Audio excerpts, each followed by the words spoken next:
Okay. We will continue our meeting. If you would just let the record reflect that there was a vote taken on whether we would break into executive session. All parties voted in favor of it. And now, Madam Clerk, I would ask you to call the roll to go back into regular session. Councilman Ambrosino. Councilman Blakeman. Councilman Diaz-Pizito. Councilman Dunn. Councilwoman King Sweeney. Senior Councilwoman Gooseby. Supervisor Gillen. Aye. Okay, so we've had the administrative calendar called. Items 7 through now 52 has been added to the calendar. Would any of the council members like to sever any items on the administrative calendar? Madam Supervisor, I have a question on 2 items. Yes. Just wait. Okay, I apologize. So would anybody like to sever any items on the administrative calendar? No, but Supervisor, I would like to point something out that in the past I have recused myself on applications regarding BOLA because they have done business with my prior law firm. I'm no longer associated with that law firm, so I am not recusing myself. I just wanted to clear that up if there's any confusion with respect to that. All right, I would like to sever item number 52. So may I have a motion on the administrative calendar? Well, first of all, if she's 752, what do? We don't just leak, she can't just sever it just like that, and we have to vote for that? Your motion, I think, would be for moving the administrative calendar with the exception of item 52. I move the administrative calendar with the exception of 52 in its entirety. Second.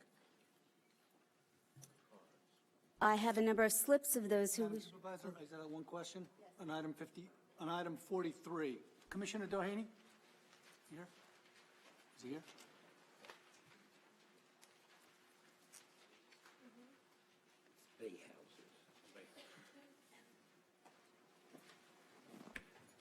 How are you, Commissioner?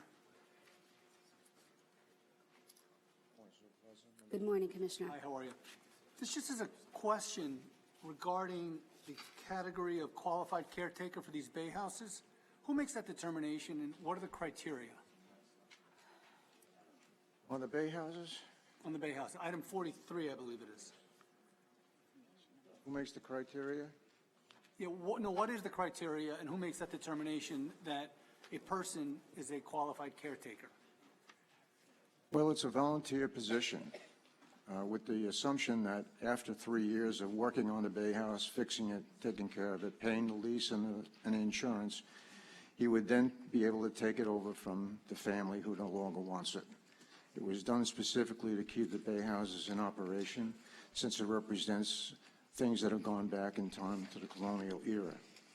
And the town board in the 1980s decided that it was right and just, proper, and fitting to hold on to these as long as they possibly could. I think that goal is very laudable. I question, it seems a little arbitrary to designate someone a qualified caretaker. I'm not saying it is, it just appears to be. And my second question is the amount of annual rent just seems very, very low, given the fact that while these may not be ideal living for everyone, $900 a year to live in a bay house seems a little, so I'm going to request my fellow members, maybe we could just adjourn this, get some questions answered to the next meeting. Councilman, I think you raised some good questions, and I think we need to get some answers, and so I would second that motion. All right, Madam Clerk, now if you'd call the roll on adjourning item number 43. Councilman Ambrosino. Aye. Councilman Blakeman. Aye. Councilman Diaz-Bazito. Councilman Dunn. Councilwoman King Sweeney. Senior Councilwoman Gooseby. Supervisor Gillen. Aye. Okay, I have a number of slips on the administrative calendar. Felix Procacci.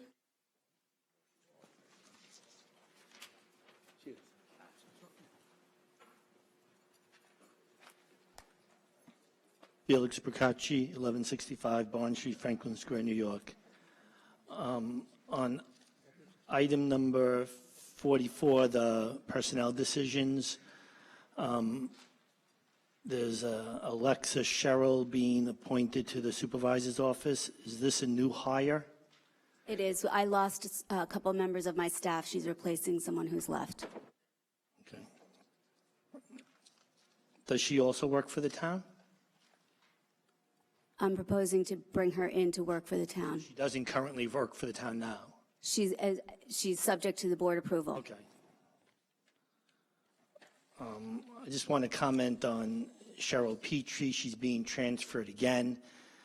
This is a wonder why. I mean, I don't want to answer to this because I'm not going to get an honest answer. But she was transferred last year at the end, and then she was transferred again out of the Receiver of Taxes office. Now she's being transferred again to the Comptroller's office. I just question when someone with that big of a salary gets, play musical employee there. Does you wonder whether she really has a job, for this town, or she's just being protected? And, we're talking about losing money for New York State and everything. And I know everyone's going to be up in arms about that.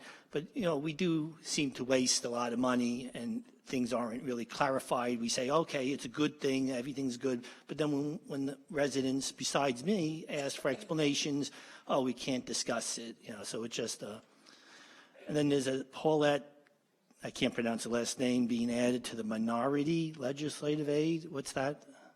She works for me now. Okay, are you hiring a new person? I have a vacancy, yes. Another person? Is this an addition or is this a replacement? Vacancy, So you're replacing somebody? actually, Okay. yes. And he hasn't been on the calendar for a while, Felice Guarneri. Last time he was on the calendar, his salary went to 145 or something like that, and it made the paper because I told the press about it. Now, without resolution for the last several years, I go through New York, his salary went up $11,000 roughly. Once again, are these really necessary to make these large expenditures in personnel? And how can you argue with the state cutting funds when you just give away money to people making 145 like it's candy, Ms. Hanson, if you could just stop the clock for a minute. Mr. Conroy, would you like to come forward? Have you looked at all these personnel actions?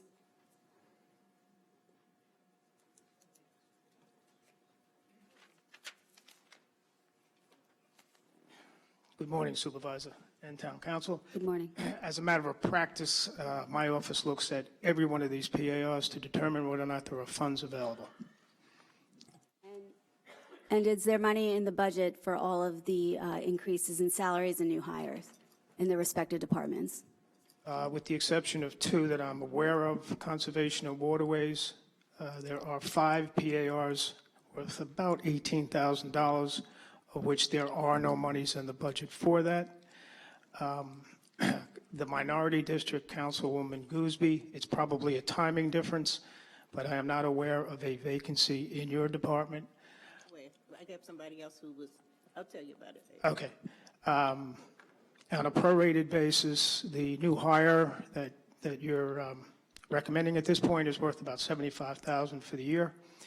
In the event that monies in the budget don't come available by way of a retirement or a termination or what have you, as a matter of practice, what we do is at the end of the year we cluster all of our financial positions as it relates to every line item in the budget, whether or not there's a surplus or there's a deficit, and then what we do is we appropriate from fund balance the amount we need to cover those expenditures. Well, Mr. Conroy, I would like to propose that we should address these shortfalls at the next budget at the next board meeting.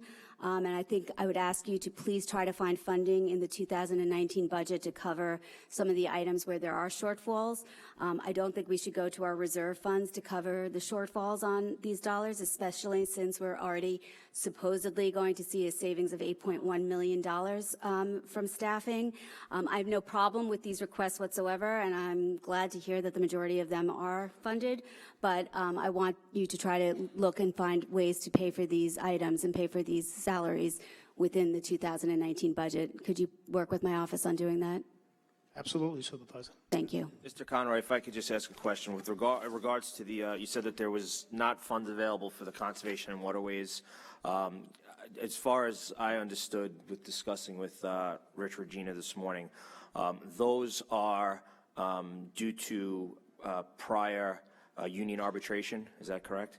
Some of the raises we're dealing with something from the union? I think these changes are being made to have people working within their proper title. And maybe, Commissioner, if you'd like to speak There to was that. some sort of grievance issue or some? I think I can comment, I believe, on one of them where it was a trainee that through a natural progression would be upgraded to, but I don't have the particulars on all the others. Okay. That was my understanding, that we're trying to correct people who are actually working out of title and put them into their proper title. Commissioner, does that sound right to you? Or maybe Mr. Salmon? Okay. All right, so the town attorney has said that that's correct, so, thank you. But I just ask that you find a way to find funding for it within the departmental budget, and that we can maybe put forward a resolution to allocate those funds to pay for these salary changes. I will absolutely, Supervisor. We endeavor to do that at all costs, but if any event we do fund it, it's going to require a town board resolution to move those monies. Thank you. Thank you. Sorry, Mr. Procacci, you may continue. Okay. Well, I've suggested this many, many years ago, and it kind of fell on deaf ears, probably do today too. I always ask for some sort of justification for some of these salaries because, you know, the comments, I publish the salaries every year on my website. It's very hard to get it off the state's website. And people always come to me and they say, look, these salaries are unheard of in my industry. Everybody who works in private industry, even if you just go to North Hempstead and look at identical job positions, they don't get the exact same positions except you're further north. It's unheard of. And I think we need to square these and not just give, just because the money's available, that doesn't mean we should give it. You know, because it should be based on market value, as simple as that. And just one more thing. Felix, I'd like to respond to that. First of all, you know, a lot of people don't realize this is America's largest township. We have close to 800,000 people. If we were a city, we'd be the second largest city in the state of New York. We're over 2.5 times the size of Buffalo. We're over 3 times the size of Rochester. We're probably 4 times the size of Syracuse. We're much bigger than Yonkers. And the fact of the matter is, I would venture to guess that our staffing is well below any one of those cities. But because we're called a town, we have to provide more with less. And we do provide more with less in the town of Hempstead. And every hire we make, every promotion that we make, every salary increase we make, we do it within the constraints of the budget, bearing in mind that we have to keep good people. You're not going to get good people to work for the town of Hempstead if you're not going to pay them a fair wage, and you're not going to give them a path to where they can get promotions and increase, you know, their livelihood throughout the course of their career. So, you know, I think you don't take that into consideration when you criticize us, because I think we run very efficiently and very lean here in the town compared to those other municipalities. Well, just let me respond on account of you accusing me of this. Well, no, you are. I'm just saying maybe you didn't take that into No, consideration. I definitely take that into consideration. At Averill Park, which I coach track there very often, we spent, the town spent 6 to 8 months fixing a drainage problem. They had put dry wells, they some drillers. It took months and months of mess, dirt, everything. I have pictures of it. I sent it to the supervisor, I think even before she's a candidate, before she was supervisor. And at the end of the day, after all that mess, after all that time, when it rains, we call it the Averill Park Lake. There's 2 lakes. They dropped brand new dry wells, dropped within the last year and a half. Brand new dry wells, but a lot of work went into it, and the job sucked. Okay? And you don't take that into consideration. I'm sorry to say. Felix, as a matter of fact, who got punished for it? Okay, I do take that into consideration. As a matter of fact, I am also aware that because of that situation that we've had to pump out Averill Park when it has gathered too much water. Apparently, we have an issue there. We have been dealing with it. It hasn't been 100% successful, but I think the commissioner's on top of it. I think that we will find a solution to the problem at Averill Park. Well, they did. Okay, we what have they to did move on, wrong Mr. was they Procacci, I'm paved- sorry. I'm sorry, but they paved the park before they did the drainage issue. They did it backwards. You fix the drainage problem first, then you do the pavement. They have to. Mr. come up with Procacci? new pavement now. I'll look into that, Felix. I wasn't aware of It that. doesn't get taken care of. Thank you. And I would like to say to you, too, my staff works very, very hard. Many of them work without pay. okay? They don't get paid for everything that they do. So I vouch for them 100%, and I think if you look, you'll see that I pay less in my council-manager district than others do. And we have many more problems to solve than they. Mike Cassio?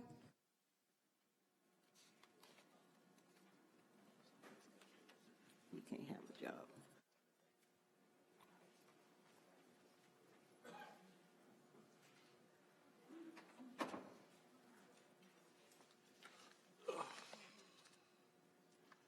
Thank you.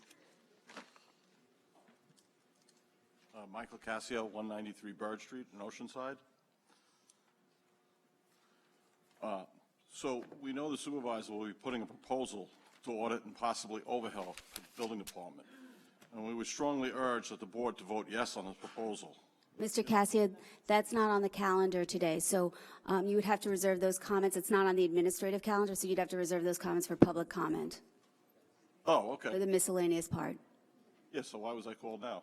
You were in my administrative calendar pile, All right, that's so why. I was saving that for public. All right, I'll put you in that pile, thank you. Sorry about that. Valerie Lamp?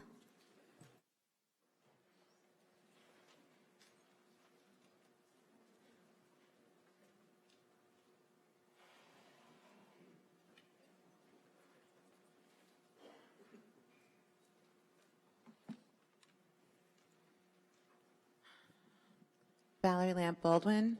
First and foremost, I want to just extend my condolences to Senior Councilwoman Gooseby. I am very sorry for the loss of your brother. And also, Councilwoman Erin King Sweeney, I'm sorry to hear about your latest challenge and ailment, but I sincerely wish you the best recovery, and I know that you will be, 100% again. And I have done a lot of work with different foundations, including Pink Tie FACT, which stands for Find a Cure Today. And I'm a pretty good fundraiser. Pink Tie, we got from 325 attendees and about 100,000 in revenue the first year to 1,800 attendees and 350,000 the second year. So I'm relatively involved, and I would like to also let you know you inspired me to get a mammogram. Anyway, moving on. So regarding item number 32, the scent machine and that contract, I'm in favor of that being severed because, as we did inform Supervisor Gillen over a year ago, that was a surface and cosmetic solution versus actually cleaning up after the animals. And within the kennel, there's a lot of times people cite feces and urine, et cetera. And this strikes me as a pattern where instead of getting to all of the things that she promised to fix, she wanted to make sure that the vets were qualified and competent. She wanted to make sure that she wanted to make it a no-kill shelter. She wanted to also bring back Diane Madden into the animal shelter. And, all of these promises just continue to go unfulfilled. And instead, we get a $1,500 air freshener. Like that's going to help anything, because it's not. Councilwoman Erin King Sweeney, you are my councilwoman, and I'm grateful for that. And I know that the shelter is also in your district. So I look forward to working with you again and more frequently so that we can accomplish some really great things. As we all know, Supervisor Gillen, when she was running and campaigning, accused the animal shelter of being riddled with, her words, abuse, which is a crime, mismanagement, which is something that is grounds for termination in terms of, employment, and riddled with patronage jobs. She also accuses the board of being corrupt, and she has still not apologized for doing so. My only question is, Can you stick to the administrative calendar, please? We're talking about a resolution to terminate a contract for Ascent. I knew she would do that. Yeah, so I vote against that. I'm hoping that everyone, I vote for severing the contract. And again, I hope that we can start to address the bigger issues that Supervisor Gillen did address and accuse the shelter of. And she's going to try to say that she was repeating a rumor, but I would never hold a press conference to repeat a rumor. Thank you for your comments. Mita Meride?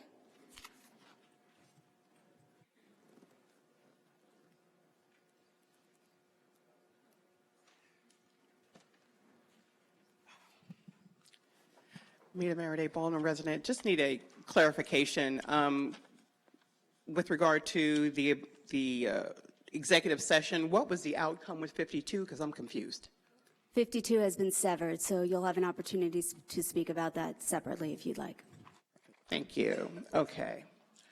Going over my notes here. Okay. Again, with regard to item 32, with that termination, does this mean that the last line it says authorizing payment for fees due and owing? If the work was not satisfactory or up to par or whatever, is there an option to do any type of clawback for any of the funds that this? Mr. Raw, pursuant to contract, are we required to make that payment, $327? Item 32, terminating the contract with the scent provider at the animal shelter.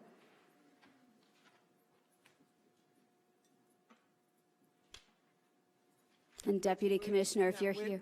We're paying them for their services up to date, and we're terminating the contract. The contract has a termination provision in it, so we're paying them up for the work they did, and we're terminating the contract because they're looking at other avenues to accomplish the same thing. So we are legally required to make Yes. that payment? So it's a legal requirement? Yes. Okay, but have there been any complaints or any reason why we don't have to pay them that money? No, we're paying them for the work they did to date, and the department is looking for other alternatives to continue the work, but the contract had a termination clause, so we exercised it. Right. Okay. All right. Regarding item 35 and 36, I do appreciate the board extending that because we still have a number of residents, particularly those in the South Shore along the water, who need all the resources and support that they can get to get back into their homes. So I do support that and encourage that we continue to do whatever is necessary so that our residents can be made whole, and that we address that issue of the clawbacks from FEMA and other agencies that are trying to further add to the load that these residents who are still paying taxes on homes that they can't live in. So I applaud you for that. I have a question about 27, just in terms of where it says a New York State Division of Youth grant for provision of youth services. I'm just curious as to why is that under the Department of Planning and Economic Development? Commissioner, would you like to answer that question?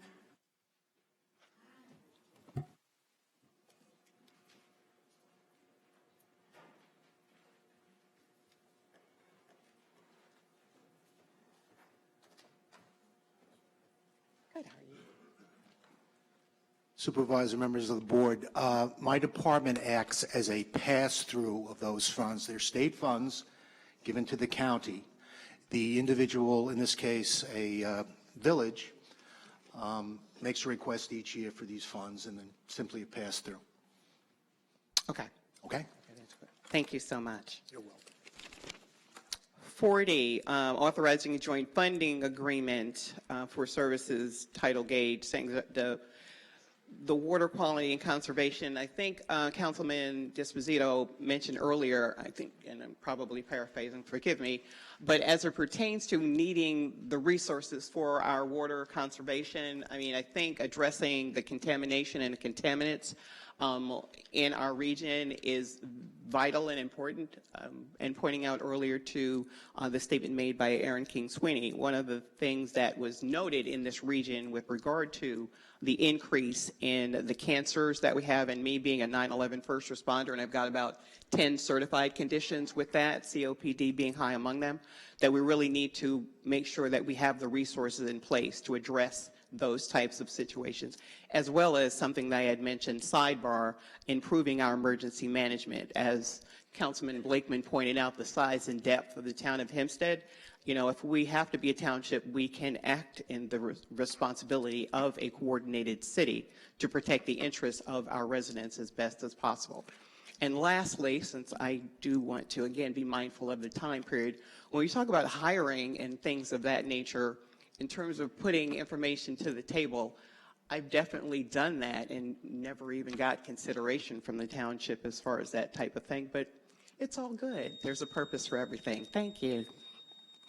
Thank you. Diane Madden?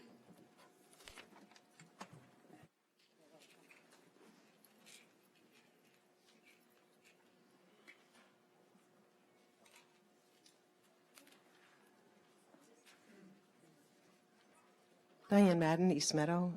First and foremost, Senior Councilwoman Gooseby, terribly sorry for yet another personal loss. Very sorry. And Erin, thank you for that testimony. Typical of you, very brave. You're a lot like your dad. And my ears perked up, not just when you mentioned the recovery and the expectation for that, but the issue with water. And I urge you to get in touch with those that run the admins for Open Nassau, Dick Watkins and Tanya Lusek. They have done great research on it, and it is cause for concern. I would like to thank the board for terminating this scent air, speak about cancer-causing things that are unnecessary, this scent air contract. I had spoken of it many times over the past year to please terminate this contract in addition to other fraudulent contracts. In any case, I'm glad that the board seems to be on a new track to move forward, to focus. There are better things we can spend our money on. As far as previous contracts, they've also severed the $30,000 contract that basically put a $3,000 price tag on dogs' heads that also would cover up, just like the scent contract, what the underlying problem is, as well as another $4,200 payment per dog to, again, cover up what's really going on there. And it's important to get down to what the problems are. That's the only way they're going to get fixed. I have to point out that once more, it all points to gross mismanagement. We wouldn't be having these conversations. Contracts like this would never come to be in front of you. You would have a director that would have solutions. I would like to hear a little bit more, Mr. Ra, about what other things they're looking into, because what they should be looking into are healthy alternatives and cleaning products instead of using scents to cover up the issues that really need cleaning attention and careful dosing with bleach and products that are healthy for employees to be breathing in. So I hope that's the case and they're not looking to sign another contract because it really is not necessary. I wanted to mention lastly that the other contract that was passed by the board under Santino, which I pleaded and begged and later again, just like with this contract, was proven 100% correct, was the contract to ship and send our dogs that had already suffered and been imprisoned for years on end with a failing system, with people that are not qualified to do their jobs, down to Virginia. That was another cover-up. It turned out, and I explained to Supervisor Santino at the time, that the animals were going to be in jeopardy. The state of Virginia closed that facility. It ended up being closed permanently, and our dogs were not only raced back, or some of them, but money was also, in addition, solicited from the public to do this. So I ask that you continue to look at these contracts, terminate what's necessary, and let the ones that have gotten us here expire. Thank you. Thank you, Ms. Madden.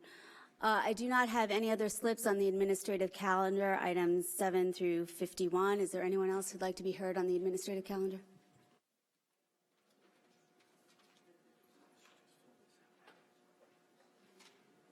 Hello. Good afternoon. Councilwoman Gooseby, on behalf of myself and all the residents of Uniondale, I would like to, give you my sincere condolences on your loss, okay? And Councilwoman Sweeney, I definitely admire your courage and encouragement and your positivity, and I know you will be just fine, and I wish you all the best. Regarding issues on the calendar, my first issue is 25, item 25. I need some clarification on this regarding the water issues proposed in East Meadow and Uniondale. Good afternoon, Supervisor, members of the Town Board. John Reinhardt, Commissioner of the Department of Water. Item 25 is a commitment to matching funds for a grant application that we're making in the New York State Water Improvement Act grant through the Environmental Facilities Corporation. This is part of the Emerging Contaminants Treatment Program. some new standards that the state is coming out with on water quality, and the state's offered some monies. It requires the town to commit to their matching funds. Okay, so my question is, I know the state doesn't give money just because. Is this something that's of concern, or is this something that's you're doing in a proactive manner? They are currently unregulated contaminants that the state is considering putting regulations on in the near future, and accordingly, the New York State put money in their budget this year to assist communities in starting to be proactive in these measures. Okay, East Meadow and Uniondale, are some of the wells shared? Are the wells shared, or is this why it concerns both East Meadow and Uniondale? Each district has its own wells that operate independently of each other financially, but all the water does go into one combined system. So this is, as far as finances is concerned, an individual grant is applied for both East Meadow and one for Uniondale.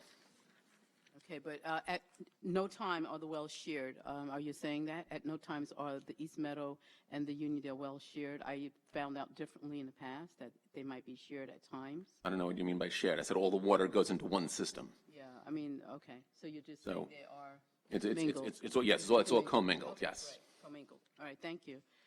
Thank you for your explanation. No problem. Okay. Okay, item 31, the Nostrand Avenue improvement. Is this related to the proposed development at Holly Patterson right across the street in any way? Item 31? Okay. I think this is just an engineering department repaving or, yeah, no, this is not, I don't think this is related to Holly Patterson. This, Commissioner, do you want to come forward? I understand this is a repaving. 3 bids were received. The lowest bidder was disqualified, so this is the second lowest bidder. Is that correct? Correct. The lowest bidder was disqualified for a technicality. They bid under one of our fixed bid requirements. They bid under that number. But yeah, this is unrelated to that. This is just one of our road repairs. All right, thank you. Thank you, Commissioner. Item number 39, authorizing a decrease in expenses in Sanitation Department Operating Fund and establishing motor vehicle expense account. Would this resolution decrease expense regarding code enforcement, the code enforcement budget for Uniondale or for the town? Commissioner, you could come forward. I think this just is moving funds within the budget, the sanitation budget, to purchase a vehicle. In expense in Sanitation Department Operating Fund, I just want to know, would this decrease the budget for code enforcement?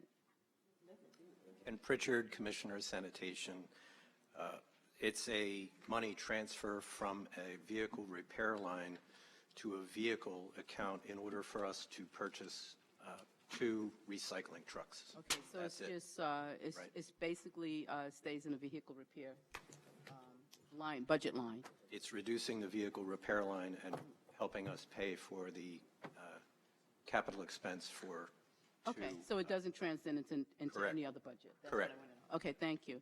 And the last is item 46. I just want to know the details, the clarification regarding Uniondale. This is just calling for a public hearing, but you can speak to Mr. Reed. He can tell you exactly what properties are affected in Uniondale. Thank you so much. Thank you.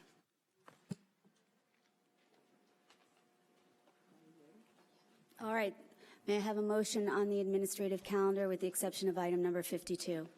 I move the administrative calendar in its entirety except for 43 and 52.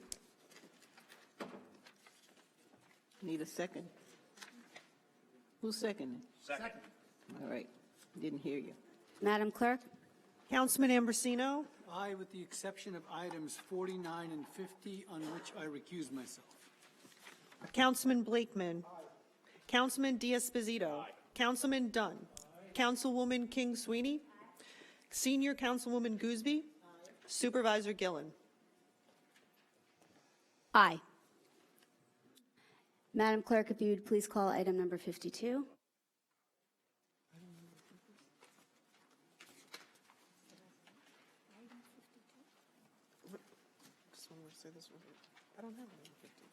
You calling it? Item number 52. Just gonna call. Okay, I have it. Leave of absence from the title Superintendent of Sanitation and appointment of John Conroy as Commissioner for Department of Sanitation.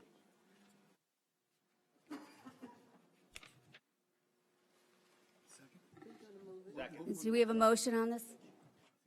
You move that, right, because it's the administrative calendar? Oh, should I move? Yeah, I think so. You want me to move? Okay, move item number 52. Second. I'm moving item number 52. Just before we get into it, I just want to clarify, Mr. Ra, this leave of absence is unpaid, correct? Correct. Thank you. Second. Is there anyone who would like to be heard on this resolution?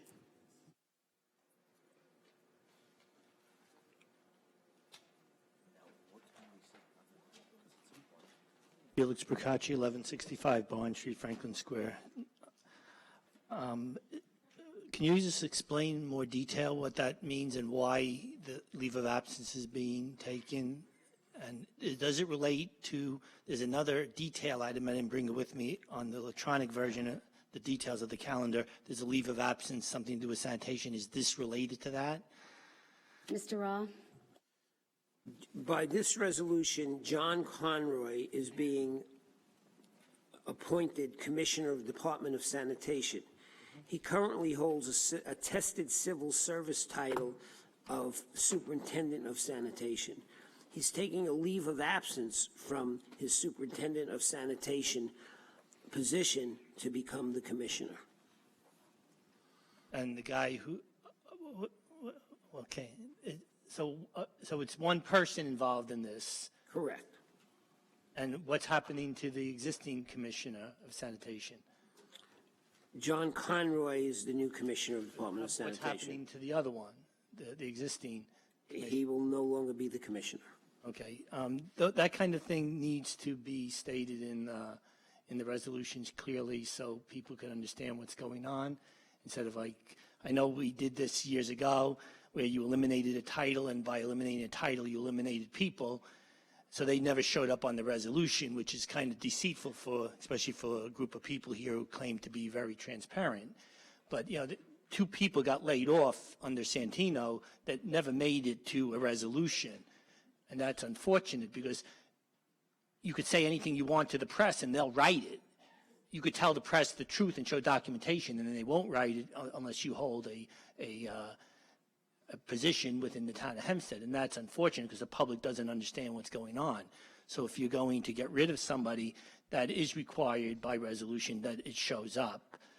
And I wish you would, in the future, do that, because the leave of absences, you have like 6 or 7 leaves of absences also at the end of the calendar, which you don't specify, which I'm going to begin foiling every month now because you refuse to give them to me. And unfortunately, that there is no privacy issue because I'm not asking for their medical records.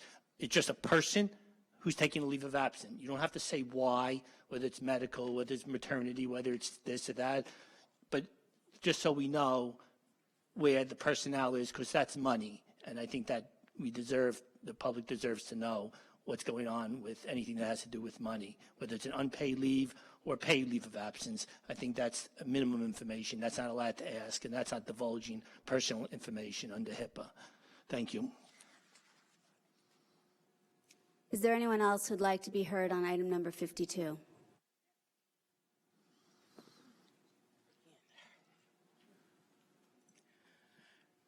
Mita Maraday, I'm just really confused with regard to this. First question, clearly, with the name, is there a relationship to someone who's already on the payroll for the town of Hempstead? Secondly, what is the salary for this position? Thirdly, what, if any, vetting process took place with regard to credentials, background? Lastly, so I can get us all out, lest I forget it, I believe that the candidate who's taking over the position has taken a leave of absence from his previous position. Is he getting a salary or something from the previous position, and who is going to be taking over the position that he's leaving from to take over the position from someone else? He is not getting a salary from the position that he's taking a leave of absence from. And to the best of my knowledge, at this time, the position that he's taking a leave of absence from is not going to be filled. So that position that he held with, I gather, some responsibility for him to be chosen for this position had some level of authority which now is no longer significant to that department? It now can go, so it can now freely go blank. The new commissioner will be handling both jobs as part of being the commissioner. So this person will be the commissioner and the superintendent on one check? No, that's not what I'm saying. Okay. I'm just saying those duties that he had as a superintendent will meld into his duties as commissioner. So that becomes then a savings in the salary he was getting as superintendent, and then That he's would be taking over the correct. salary as commissioner? Yes, as of today, that is true. So 2 months from now, he's not going to be getting an increase because of his extended duties? I cannot predict the future. Okay. Again, what is the new salary? Mr. Salmon, are you here? Could you speak to some of Ms. Meredith's questions? I think she had a question about his salary, how his salary was determined, and if he's related to anybody who works for the town. The salary is $185, the same as the former commissioner was getting. John Conroy has been an employee in sanitation for 23 years. What is his current salary?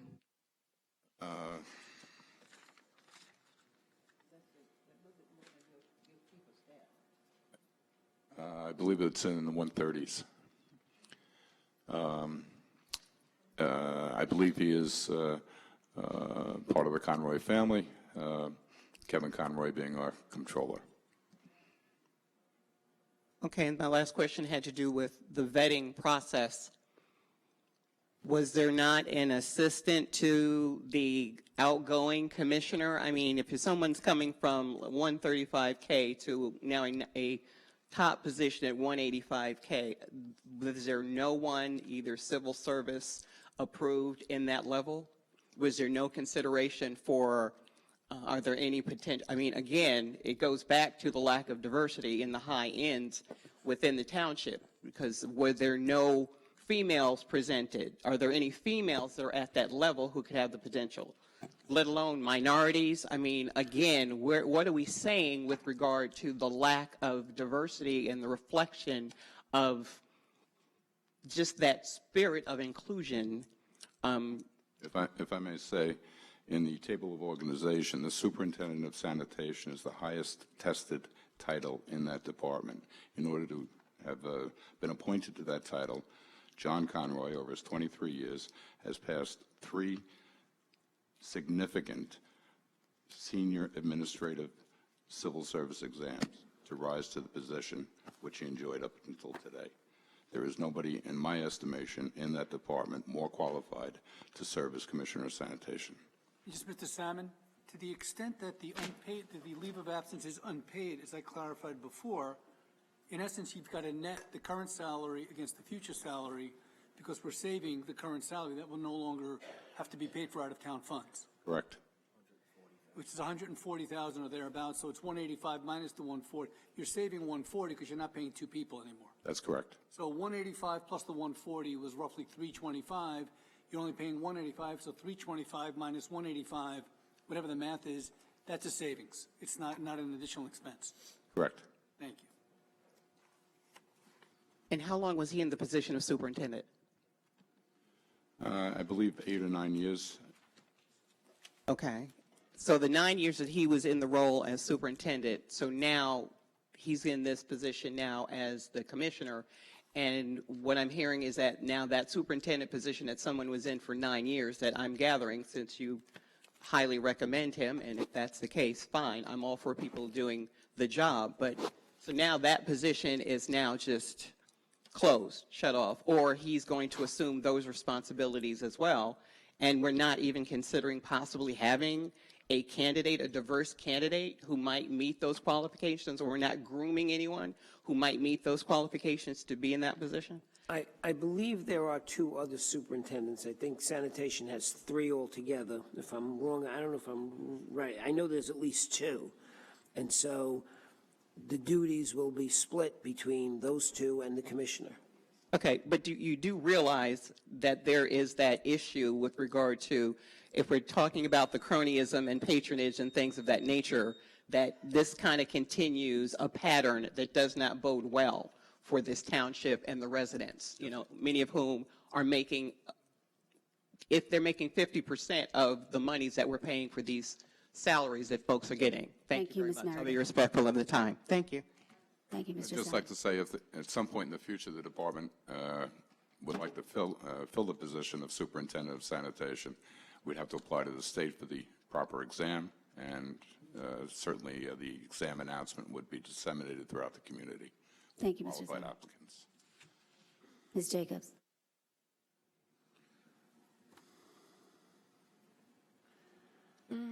Yes, I just have a question.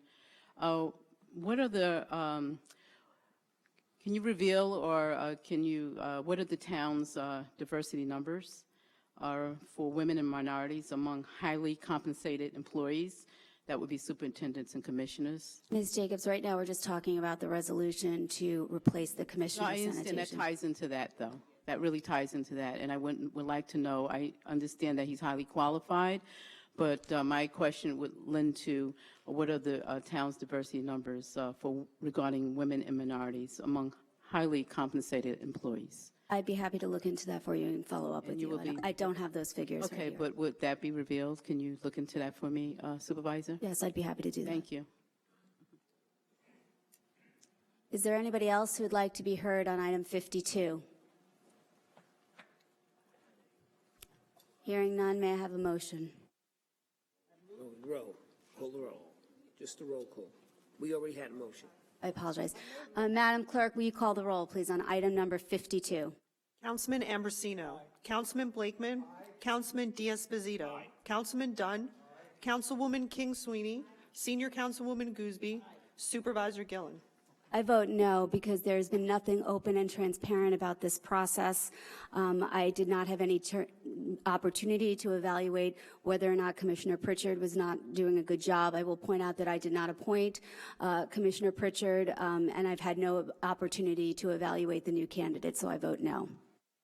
May I have a motion to adjourn? Madam Clerk? Councilman Ambrosino. Councilman Blakeman. Councilman Diaz-Bazito. Councilman Dunn. Councilwoman King Sweeney. Senior Councilwoman Gooseby. Supervisor Gillen. Aye. That concludes the formal portion of our meeting. We will now move into public comment. Stephanie Capuano.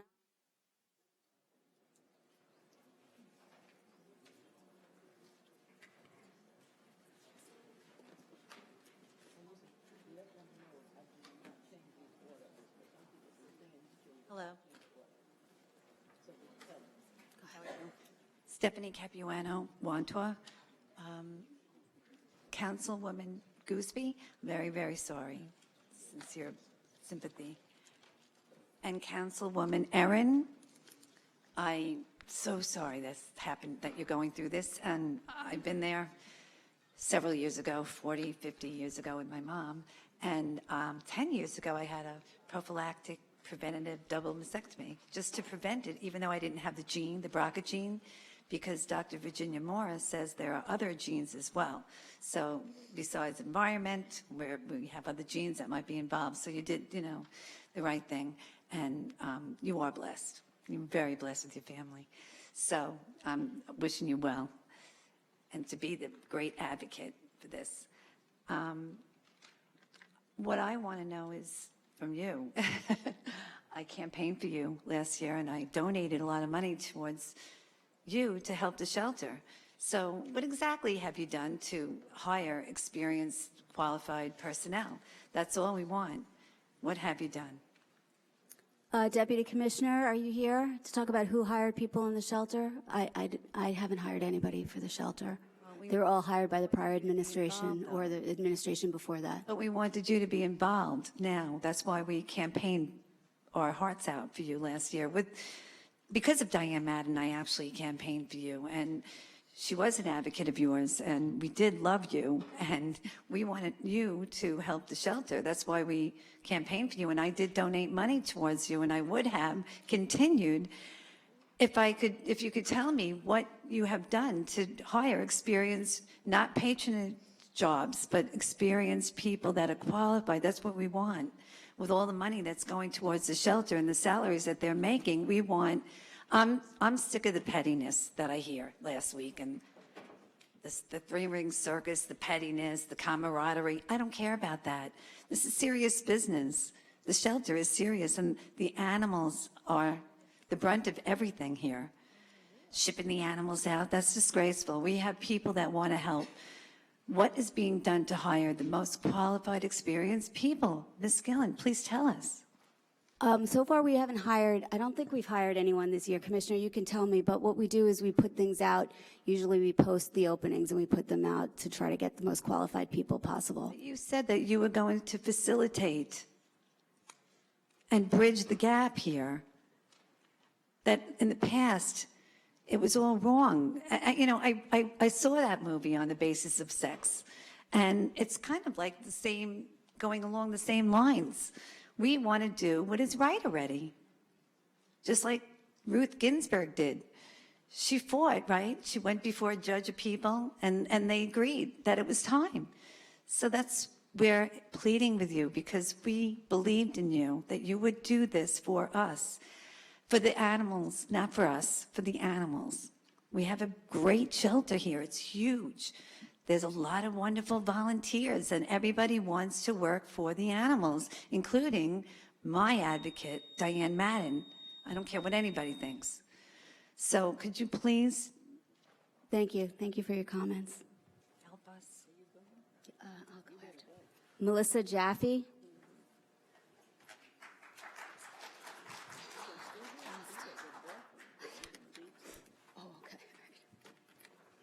Councilwoman Gooseby, I'm very sorry for your loss, and Aaron Sweeney, I know you're going to have a very speedy recovery. My name is Melissa Jaffe of Merrick. I am here today to speak on behalf of Christy Fontaine. I have written and rewritten this speech more times than I'd like to admit because I wanted it to be perfect to exemplify how fantastic I know Christy is. I am at Town of Animal Shelter on average 20 hours a week for the past 2 years. And during that time, I've had the pleasure of getting to know her. She is a leader in every sense of the word. She has patience with the volunteers, staff, and most importantly, the pups. To see a pup when they see Christy from across the shelter is pure joy. They know her, and when she walks over to greet them, you can see in their body language how much they want to please her. If she didn't interact and work with them, you would visibly be able to tell. Dogs know a good person, and we all know that they remember us. Unfortunately, she is constantly being scrutinized by those who don't actually volunteer at the shelter and do not take the time to watch her interact with the dogs. Her resume states, I would like to utilize my skills as well as gain knowledge in the field of animal behavior, training, and care. Animal behavior and care is an ever-growing field, and continuing education is vital to the progress of humane treatment of the animals. I am dedicated to always evolving my approaches based on the newest humane scientific studies and training on behavior. Where is the harm in that? When you go to a doctor, don't you pick the physician that is most innovative and who has continued to learn, or do you pick the one who graduated and never advances their knowledge? In every career, you constantly learn to stay up with the latest and greatest, or you stay stagnant. Just to be crystal clear, Christy never claimed to be a behaviorist. We have a 98.8% live release rate, largely because of Christy. Our adoptions have soared because she has helped to get the most difficult dogs adopted or into foster. Just a few examples are Lexi Mama, Heidi, Zola, Peppa Pig, Theodore, Fiona, Banjo, Husky Zeus, Hercules, Drake, and the list goes on and on. Roxy, a dog that was taken by Smithtown Shelter, was returned to us shortly after because their trainer couldn't handle her stranger issues. We have no issues with Roxy because of Christy. Christy has made sure her volunteer walkers are equipped to handle her needs. Sally, another dog that has been questioned, has 3 volunteer walkers and a specific training regimen put into place by Christy. Other dogs have specific training plans also. Do these actually need to be made public knowledge for people to stop making negative comments? She has made fabulous changes at the shelter, the enrichment program, volunteer classes, and the foster day program. We hope you allow Christy to continue working with us. Let's not forget that most of you interviewed her, read her resume, and voted her in. Do you really think you made a mistake? Team Purple does not. We couldn't be happier with your choice. I implore each and every one of you to stop listening to the fake news and believe the volunteers that are actually at the shelter and doing good day in and day out. Let her continue to guide us and teach us to do better. I'm sorry? Oh, thank you.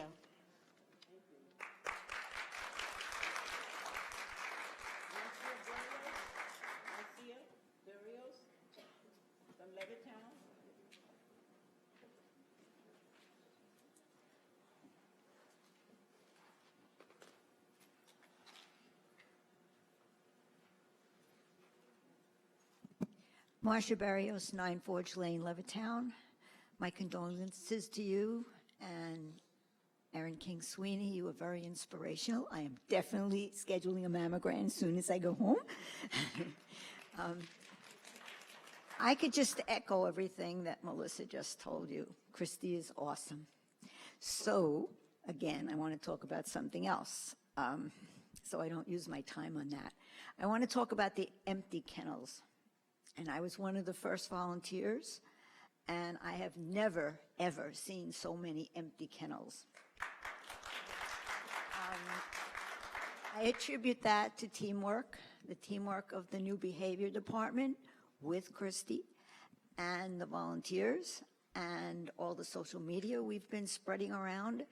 Hopefully this will continue. I think it will. We always have to worry about new dogs coming in, and they're coming in at a larger rate than going out.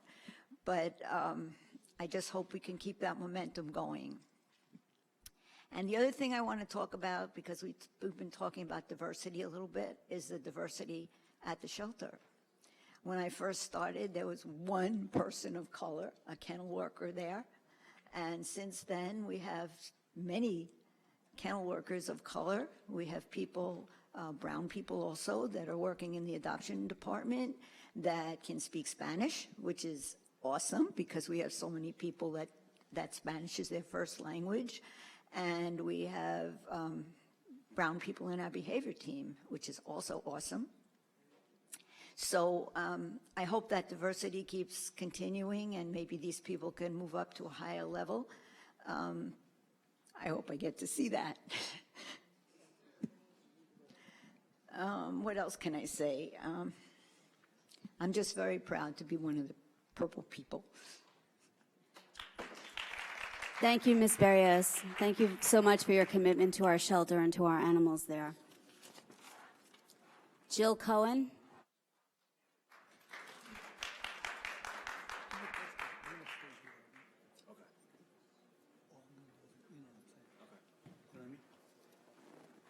Hello. Supervisor Gillen, Town Council members. My name is Jill Cohen, and I live in Belmore. I am here to talk about TOH trainer Christy Fanti and the volunteer program and how valuable both are to the shelter. Christy's knowledge and expertise have greatly benefited the shelter animals, and she has helped the volunteers learn more about the dog's behavior through hands-on work, one-on-one training, and volunteer classes. I will use my buddy Socrates as an example. Socrates represents many of the dogs we have at the shelter now, many that have gone to rescues, forever homes, thanks to Christy. These dogs are not languishing or rotting in the kennels, as you may see on some social media posts. Socrates has been at the shelter for almost 2 years. He was found as a stray, and the first year of the shelter was very challenging for him. Due to shelter stress, he has developed major behavioral issues. He had no leash manners, he was mouthy, had guarding issues, was very sensitive to touch. Christy helped deal with these issues by putting him on a structured, focused training program. She taught me the protocol so I could work with Socrates. I have become a skilled handler, and this in turn has helped Socrates get on the right path so that he is now thriving. He actually looks forward to our sessions, which I do 3 to 4 times a week on my days off. He has a routine down pat. He's walking better on the leash. He sits and focuses on me. He's even allowing lots of petting. This would not have been possible without Christy's guidance, and it has helped me set Socrates up for success. He is not in the freezer because he's a favorite. He's being worked and improving daily. We have many dogs like Socrates, and they have buddies too that work with them. We have what we like to call the driveway crew. Volunteers work in groups with their buddies, walking, training on the driveway together. This in turn helps socialize the dogs more and sets them up for success. I am so thankful to have Christy's knowledge and help with the animals. I am a nurse for 34 years, and I'm a volunteer at the shelter for 3, where I devote 50 to 60 hours a month. I am a patient advocate as well as an animal advocate. I sponsor and share dogs on social media. A multitude of my buddies have been adopted in forever homes, and I still keep in contact with many of their adopters at their request. I, as my volunteer friends, do on this on their own free time. We expect nothing in return, only to set our buddies up for their forever homes. Team Purple, along with Christy, staff, are more than just people working and volunteering together. We are a family that I'm honored to be part of. I strongly encourage you to please renew Christy Fante's contract. The animals and the volunteers need her. Thank you. Thank you. Thank you again. And I'd like to thank again all the volunteers who came yesterday to help us out when we were short-staffed on a holiday. It was really great to see you there. Ms. Capuano, you asked what of some of the things that we tried to do. Of course, the animals are my priority. And one of the things I really tried to do is build up the morale at the animal shelter. So many of you have been abused and your reputations have been harmed for so long. And I'm happy to defend the good work that you do there. And I'm very grateful for it.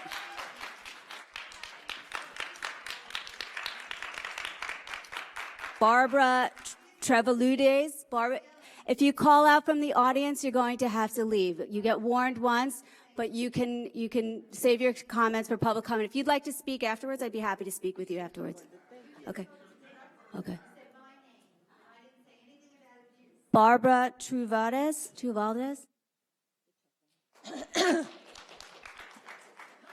Excuse me. Barbara Trevoludes, Merrick, New York. Please stop speaking out from the gallery. If you're asked once, you'll be warned, and if you speak out again, you'll be asked to leave. I've been volunteering at the Town of Hempstead Animal Shelter for nearly 4.5 years.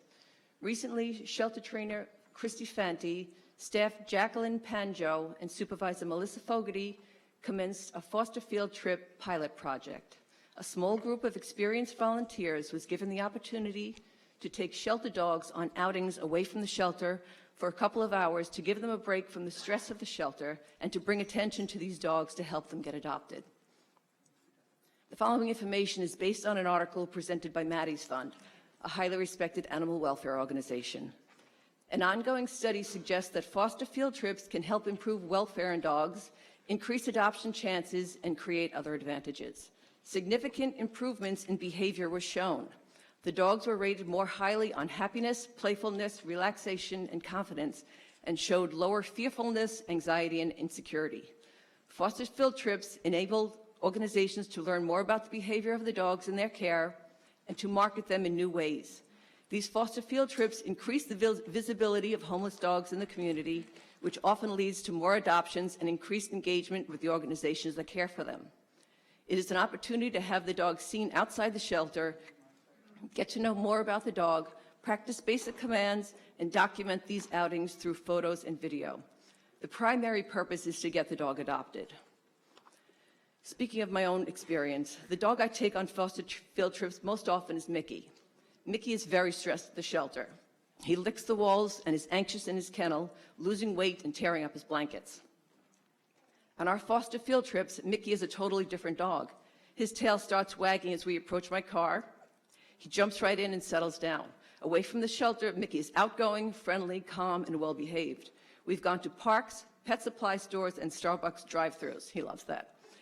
And Mickey has been a model citizen. Strangers approach us to strike up conversations, asking about Mickey in the shelter. These field trips have been very beneficial to Mickey in terms of reducing his stress during these outings and increasing his exposure to potential adopters. The foster field trip pilot program has been so successful that it is now being expanded. A meeting is scheduled for next month for active volunteers interested in participating in this program. I want to thank shelter trainer Christy Fanti, Jackie Panjo, and Melissa Fogarty for making this program a reality. Thank you for your time. Thank you. Joanne Borden.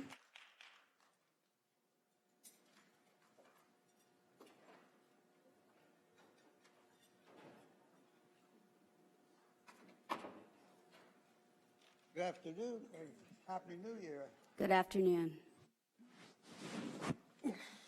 Oh, it's a little hard. Joanne Borden of 763 Gilbert Place, Northwood, New York. And I'm here once again to ask you to include transgender and gender varying people to be added to your non-discrimination clause. I thought it was going to happen very soon, but it didn't. And I would like to, I'd like to ask the question as to whether that has progressed any. We just passed a sexual harassment new policy, and transgender is specifically included in that legislation. And you mean the state did that, you say? We just passed new legislation relating to sexual harassment and anti-discriminatory policies, and transgender is specifically included in that legislation. Okay, I've been watching Yes. the internet and your statement for inclusion, but I guess that didn't happen yet, but it will. Well, thank you. I'd be happy to give you a copy of the policy. We can get what you want. I have to find another clause to come and holler at you for. Thank you, Ms. Borden. Phyllis Federici.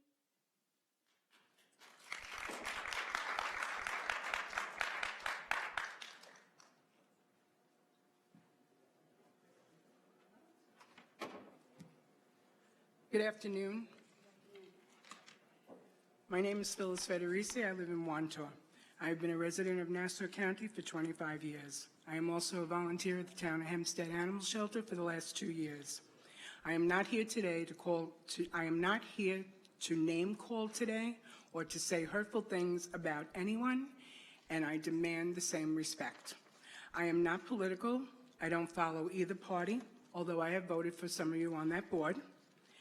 And you know who else is not political? The animals at the Town of Hempstead Animal Shelter.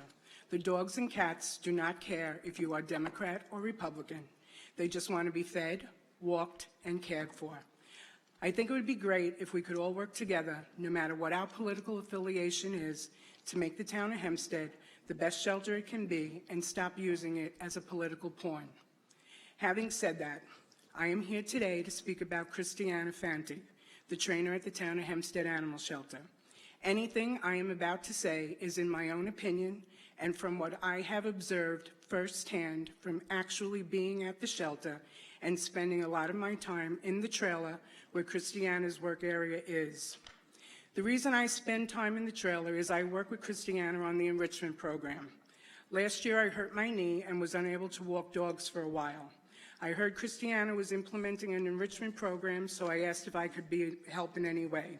She explained what she wanted to do regarding treats, and I knew that was something I wanted to be involved in. I feel I am qualified, and I am proud to speak on the subject of the enrichment program, as I am at the shelter most weeks, 5 days per week, 2 to 3 hours each day. I probably spend a little more than an hour each day giving out treats. I go into each of the 3 kennels, call each dog by their name, get their attention, ask for a sit, give them a treat, talk to them for a minute or so, and say thank you and move on to the next dog. I am now referred to as the treat lady.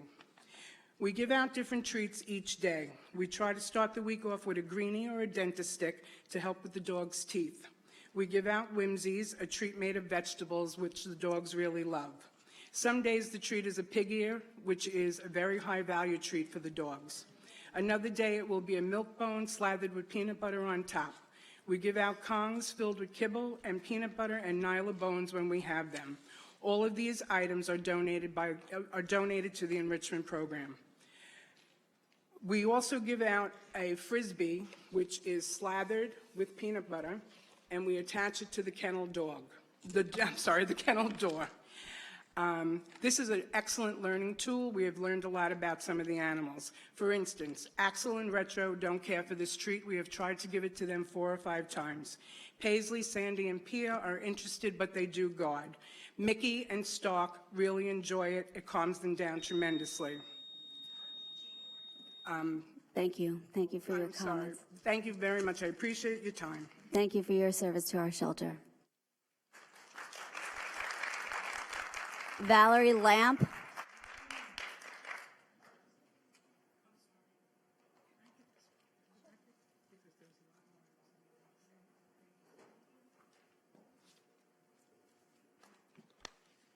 Valerie Lamp, Baldwin. Well, he's not here right now, but first of all, I actually wanted to, I'll get back to him later. Number one, I wanted to actually thank the board for not only making a commitment to reach out to Dr. Iovino, but also I'd like to thank the officials who actually took the time to drive down to Jersey to meet with the A-Rod of behaviorist Laura Garber. I understand they were greatly impressed with her, and so who wouldn't be? But you know, look, I want to take away some of the personal jabs that have been, you know, going on here. I want to make something clear. For me, this has never been personal, okay? I don't know these people individually. I'm a businesswoman. I've owned my business for 11 years. Prior to that, I have 11 years in the financial services industry. And the way I would look at this is that if everyone could take a step back and recognize that, number one, the first time I ever heard anything about the animal shelter was because of Laura Gillen, who stood in front of the animal shelter and talked about how there was abuse ongoing, not a one-time thing like she tries to say it, ongoing abuse, mismanagement, and patronage jobs. Now, as an animal lover, ask yourself, how would you react to that if someone in a public forum with cameras and reporters there is making these allegations? Wouldn't you also want to stand by her side and get her in office so that she could make all of the promises come true that she campaigned with? Now, getting back to credentials on the resume, and this was actually ascertained by a legal professional, 4 out of 5 certifications that were submitted at the time of Ms. Fonte's resume were actually proven to be false. Now, the town attorney's office already has this information. I'd be happy to show it to you because I want to answer the question that the young lady posed. If I were going to go to a doctor, if I were going to go to a surgeon, I would not go to the surgeon who falsified their credentials. I hope that makes sense. This is not a personal attack. This is 100% professional, and I will show this to anyone who'd like to see it. Last but not least, where'd my notes go? You know, I just want to mention to you, Supervisor Gillen, that you were supposed to be the uniter, the unifier, the person who came in with a bipartisan opportunity. And what I see is that you actually like this division.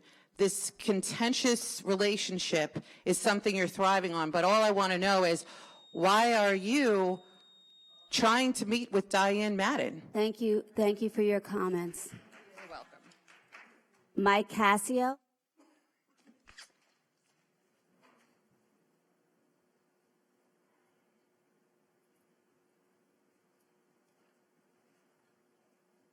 Try this again. So, Michael Cassio, Oceanside. As I started saying before, we know the supervisor is putting a proposal forward to audit and possibly overhaul the building department. We would strongly urge the board to vote yes on this proposal, as an efficiently functioning building department is vital to our community's health. In addition, we would ask the board that they would consider a process to resolve these. And these are the 8,600 preliminary damage assessments the town did right after Sandy that have still not been processed. The consequence is that some of these people will now receive substantial damage determination letters to their houses, meaning they're required to elevate their homes. This determination has the potential to bankrupt some of these people, as there's no more funding programs in place. And this causes a ripple effect on the property values in our community. There's already some evidence of this impact. People are shying away from the flood zones because of the uncertainty that the status of these houses have. So what we're asking is a functioning appeals process, as FEMA allows for, could possibly clear a good number of these homes and bring certainty to the market. And in the end, there will still be some homes that are left with this determination on them. At that point, if the town is able to quantify this, is my understanding that the town could then apply for mitigation funding from FEMA. And we believe this can all be done with little or no cost to the town. So this would create a win-win for both the town and its residents. Thank you. Thank you, Mr. Cassio. Liz Boylan?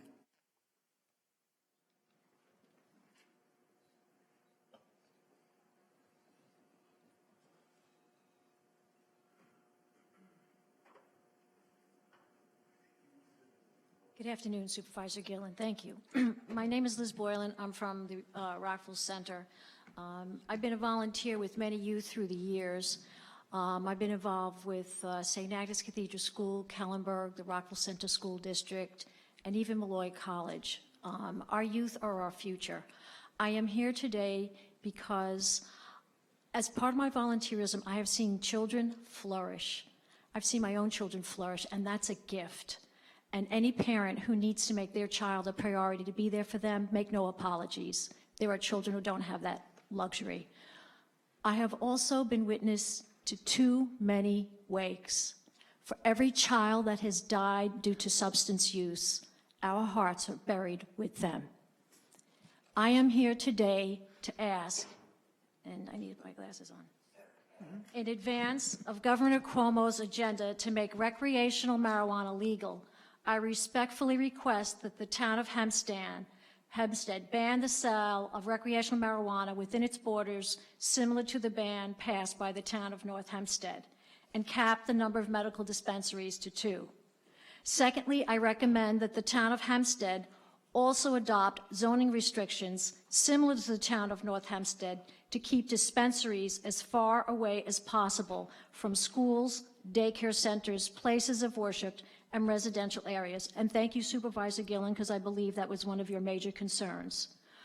Science has clearly demonstrated that the chronic use of cannabis and exposure to the high-producing THC compounds has many detrimental health effects. In Colorado, they have not gotten what proponents have promised. There has been a 151% increase of marijuana traffic-related fatalities. The black market has exploded in size. The $2 billion in taxes have been eaten up by an increased need for law enforcement, and youth marijuana is 85% higher than the national average. I gave this letter with more details to the entire board, attached our concerns and opposition. 36 towns in New Jersey are banning it, and I ask that you find ways to enhance the public's health rather than oppose it. Like the tobacco industry, the marijuana industry is pushing addiction on young brains and developing bodies. Legalization is promoted as a fast and new way to make money. The talk of legalizing marijuana raises the risk that someone who cares for your child, a babysitter, a bus driver, daycare worker, may be under the influence. In 2013, a crane operator in Philadelphia killed 6 and injured 13 while demolishing a building. Make no mistake about it, the pot lobby suggests that marijuana comes without harm to others is a fallacy. I have handouts. There is a story here, a life half lived. A boy, athlete, succumbed to marijuana, killed in a car wreck. So please, I ask you, ban the sale of recreational marijuana in town of Hempstead. Thank you, Ms. Boylan. I assure you that this is an issue that both myself and the rest of the board are taking very seriously, and we, in fact, are meeting this week to discuss how to address the anticipation legalization of recreational marijuana. And I have these handouts in addition that would help you with names and contacts. Thank you. If you'd hand them to Ms. Hanson, we'll take those for me. Thanks. Thank you for listening. Ruth Ann McCormick.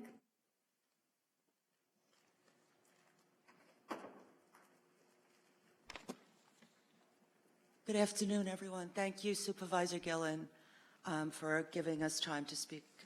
I am the project coordinator for the Rockville Center Coalition for Youth. We are a drug-free community coalition. We are the only drug-free community coalition in the town of Hempstead. We received our grant in 2015. We are in our 4th year of funding under the Office of National Drug Control Policy, funded directly under the White House. We work tirelessly to prevent youth, substance use, and abuse by prevention and education in our community and in our surrounding communities. I implore you to please opt out of the sale of recreational marijuana in the town of Hempstead. I also recommend that zoning restrictions be put into place to keep dispensaries far away from our schools, our daycare centers, our places of worship, and residential areas. Adolescent kids age 11 to 19, as well as college-age kids and young adults, have to deal with a lot of social, emotional, and mental stresses, and often they will turn to the use of marijuana to help them with these problems. We have seen firsthand what this does to our community. I have a mom who's a member of our parish, St. Agnes Cathedral, who said to me, speak out about how my son suffered from depression and mental illness and chose to self-medicate with marijuana. He ended up committing suicide in his home. Senator Kaminsky held a roundtable at Malloy College to address driving safety. Even though you will opt out, hopefully, of sale of marijuana in our town, we're still going to have the problem of people driving high. Law enforcement has no recourse to detect this at drivers, so we need funds to help train our law enforcement. Some considerations I asked the senator to take back to Albany with him was to raise the age to 25 for anyone that can legally purchase marijuana. No edibles, including candy, baked goods, and soft drinks containing THC will be sold. Law enforcement needs special equipment and technology to detect drug driving. Mandatory drug testing for employees, especially our school employees, our bus drivers, construction workers, and heavy equipment operators. The tax revenue dollars brought back into our schools for prevention education and more access to treatment for those that are addicted and suffer from the mental illness of drug use. Safeguards put into place protected the public from second and third-hand marijuana smoke. No pot houses allowed in our neighborhoods or growing of cannabis allowed privately. Thank you for your consideration to this topic that we're so passionate about. Thank you, Ms. McCormick. If you could share a list of some of your recommendations with us, with my Everyone office. has packets. I Oh, grabbed it's them in there. off. It's in there. Okay. Thank you. Claudius Aroder.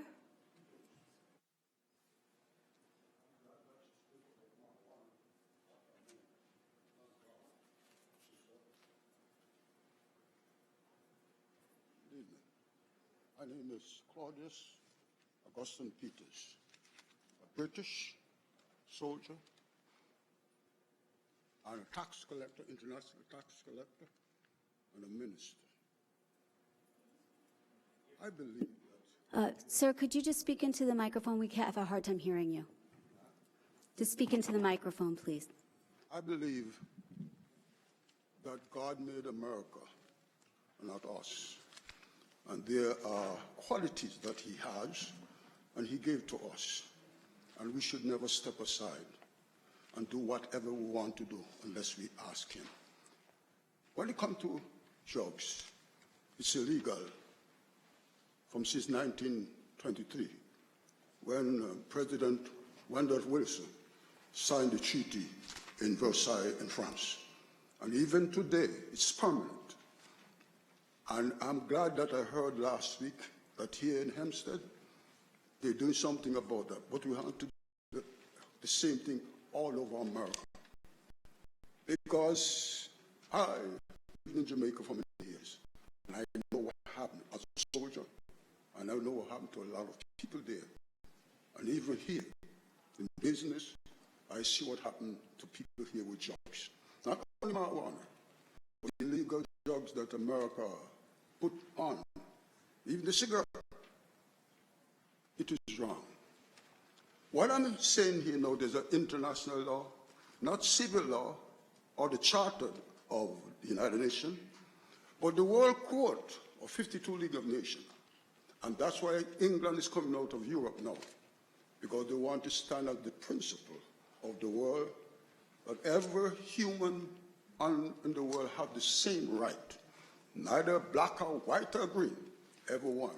And in my case, I am a citizen, not of a country, but of the language, and so is the French, the Spanish. I represent some Spanish here because the government here, your, what do you call it, sheriff, strip search them. It's against the law. Your law only for American alone, civil law. And not only that, when that came into being, it was on my birthday, 1776. 11th of June, 1766, my birthday, 11th of June. God established it here, your Constitution. But my Constitution is greater, because I come from heaven, not from earth. And I am here today to change America like Trump. Many people say a lot of things about Trump, but thank God you have a Trump like this. And a Gemini like me too. Because what happened, I believe that every child have a right to the best school, best education, and the best life. And a man and a woman has a duty to be the type of husband and wife according to the international law. So I'm not here about that now. I just want to address you now what I've done to America that many of you here never done. Thank you. Thank you, sir. I'm sorry, your time is up, but thank you for your comments. If you'd like to follow up, you could speak with Mitch Pitnick on my staff. Mitch, are you here? Right there. You could speak with Mitch Pitnick if you would like to raise some additional concerns. This is important for everyone here. But your time is up, sir. You only have 3 minutes. We'd be happy, and you can come to the next board meeting, too. People talked for, I'm here for the longest while, for 30 minutes, 30 minutes, 30 minutes. I'm not, No 30 minutes. A lot of time. In the school in Roosevelt, I'm the one that what? Run the gang out of Roosevelt. Thank you, sir. Not only that. I appreciate that. Thank you very much. Not only that, I went into school, my 5 grandchildren, I sat in the classes. Thank you. All of them have a degree today. So what I'm saying now, what we need to do is to help one another instead of killing one another. So may God bless you, sister. Thank you. Thank you very much for your comments, sir. Mita Meriday?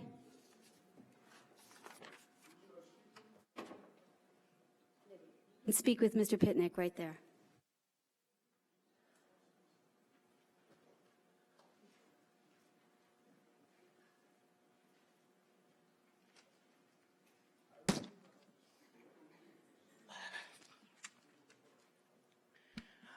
Yes, Mita Meriday. Just wanted to, again, clarify my points earlier with regard to the need for a stronger vetting process within the township as far as the positions that people seem to continue to get based upon connections.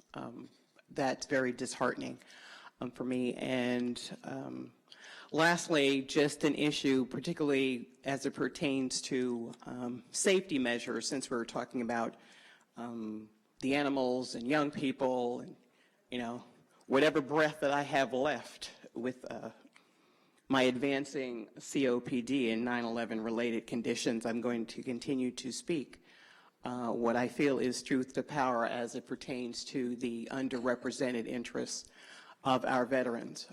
We keep hearing about we're the largest township and, we're the largest county, we're America's first suburb, but we lag so far behind in the services and supports for our veterans and their families. And again, that is of great concern, particularly when I have to deal with numbers that pertain to the fact that Black women lead in the number of recruits in our military, despite the challenges that they face when they go to serve our country.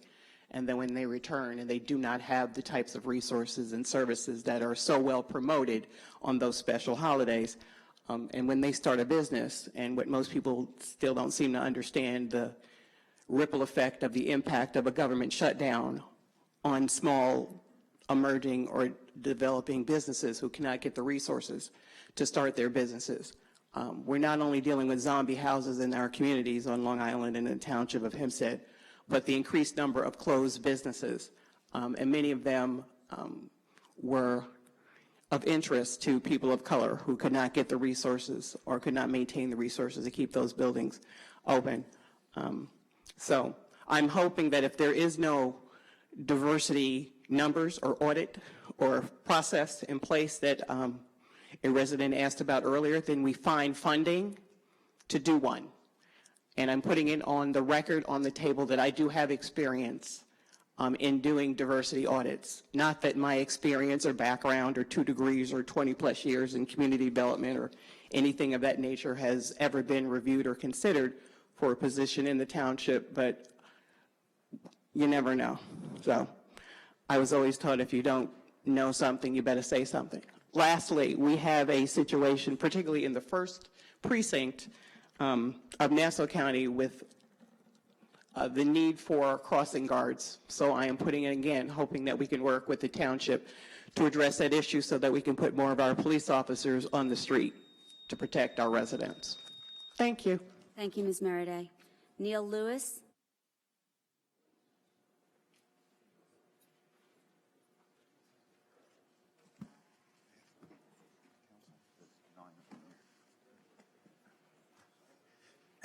Good afternoon, Supervisor and Town Board members. I have 9 copies of my report. My name is Neil Lewis. I'm the Executive Director of the Sustainability Institute at Molloy College.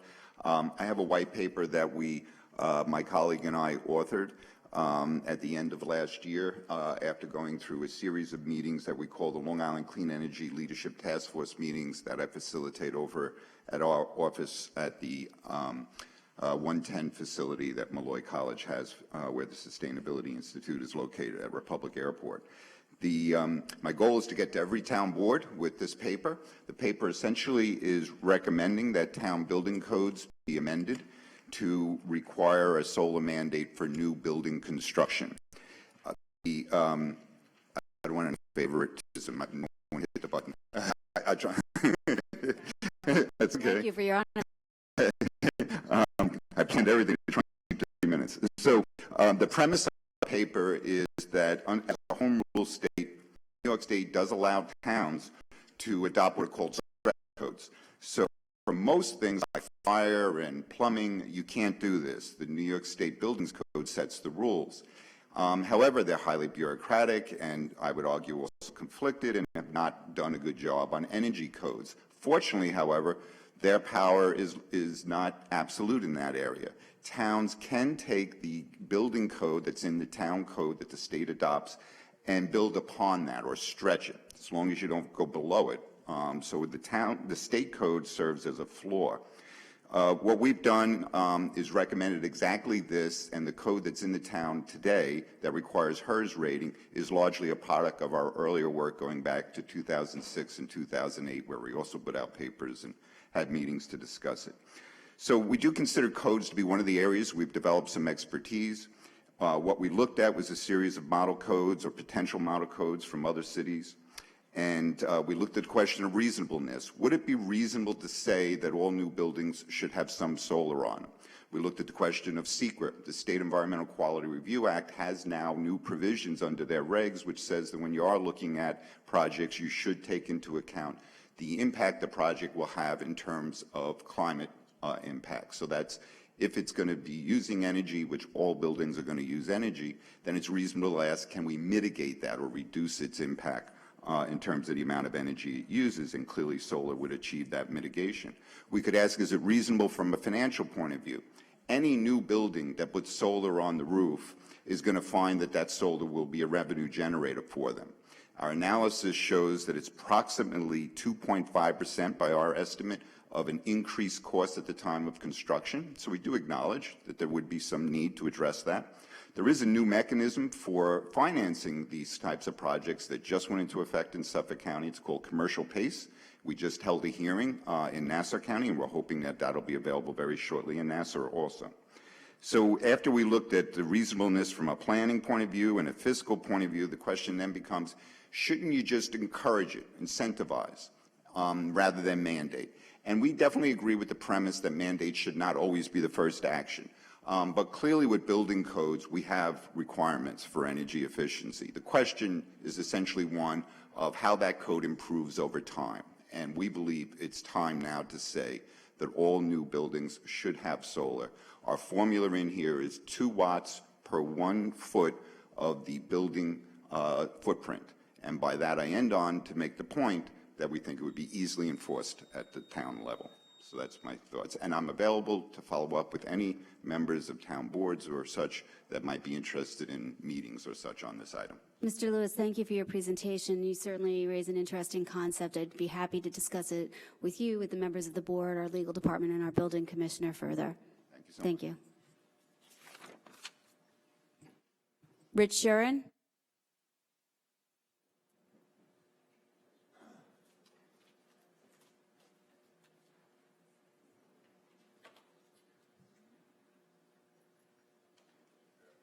Sherman, 167 Jefferson Avenue, Harbor Isle, New York. Is there a reason why there's no board members here? I don't know where they all went. I think they may have called a press conference. I'm not sure. That's what I heard. I'm not sure. Pretty disrespectful to citizens, but I'm going to say what I want to say anyway. I've read the Woodmere decision on the moratorium. I've read the decision on the Harbor Isle project. I've read the decisions in other matters involving the town of Hempstead, and I have to say, you know, it's embarrassing. It truly is. The fact, I mean, these weren't just losses. These were embarrassing losses. On the Woodmere moratorium project, I mean, the judge basically said you're issuing moratoriums without any justification whatsoever, and therefore it's unconstitutional. And in the Harbor Isle project, similarly, the court found that you had no basis at all for your the easement. I mean, the condition that you placed on the property. And I'm familiar with the Windows project and the Free Air project losses. And if you take a step back, it seems like this board is taking action in matters and making decisions without any type of legal strategy or doing the necessary preparatory work before they make these decisions. And then when you make these decisions, you're lauding yourself to the residents as if you've done something, and then your poor attorneys have to go defend it in court and get slaughtered. You're not doing a service to the residents in taking this position, these losing positions. You're giving them false hope. You gave me false hope for many years, all the residents of Harbor Isle, and now the poor people in Woodmere believe that you're actually going to do something for them, but once again, it's the same path. So my question to you is, what is the process when a decision is being made with respect to a zoning issue or another issue that's significant? Is there not a legal review, and is there not a legal strategy that takes place? How do we end up like this? And I just want to say that when you go to court and you don't have a defensible position over and over again, and the court issues decisions like this, you lose credibility. The town of Hempstead is, next time they appear in court, the positions that you take are not going to be deemed credible, and you're going to have a bit larger hurdle to overcome. And you're creating a real problem here.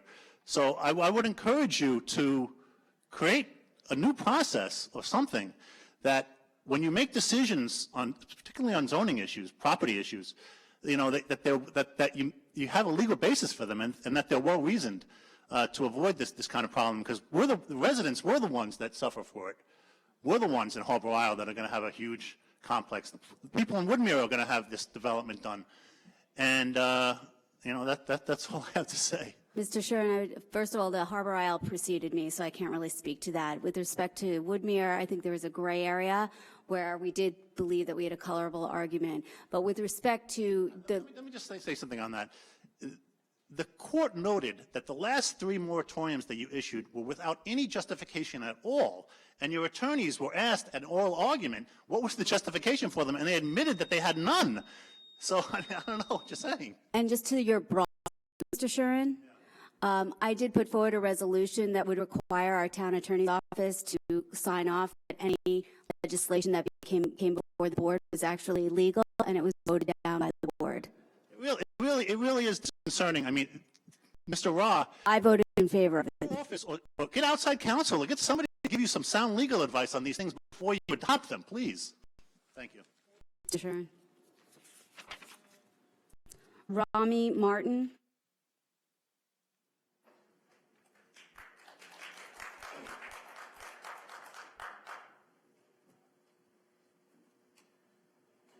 Good afternoon. Good afternoon. Massapequa. I am a 5-year veteran at the Town of Hempstead Animal Shelter, and I'm really proud of it. We've come a really long way, and I could speak about so many different things that have gone on from when I was there the first year till now. But one thing I do want to focus on is the foster day trip program, which I've been participating in. The first dog I took out was Cash, a dog spent his whole life outside. And I said to myself, oh, this isn't going to go good. How am I going to get him in the car? How am I going to get him to acclimate? And sure enough, he was perfect. He was such a gentleman. He knew exactly what to do. This is the important information we need from these field trips. And I think it was about 2 field trips, and then all of a sudden a wonderful woman came in, adopted him, and he's living happily ever after. A dog who spent about 5-6 years of his life outside. I mean, it's just amazing. Currently, I'm taking out Lester. He's an adorable 4-year-old, kind of shy, very mild-mannered dog. Had a lot of trouble getting him into the car for the first time. And I said to myself, well, good thing I'm doing this, because if he gets adopted, how are we going to get him in the car? He was really, really scared. So now what we do is we get in the car, we get out of the car, we go to the park, we get out, we get back in. And this is really, really good for Lester. And now when I go down the kennel and he sees me, he's very excited. We go outside, he's looking, where's the car, where's the car? And this is really, really healthy stuff. So I just want to say thank you for having this program. Thank you to Christy, the trainer, who's a big part of it. There's just some really good stuff going on at the shelter. I don't care what anybody has to say when it comes to negativity, because I'm there. I'm inside. I see it with my own eyes. I don't like to, comment or get involved in any of that, but I have seen a difference in the 5 years. I am very proud to be a volunteer, and I am thankful for the friends and the people that I have met there that give their time, and I walk among giants. Thank you. Thank you so much, Ms. Barton. Rachel Martino.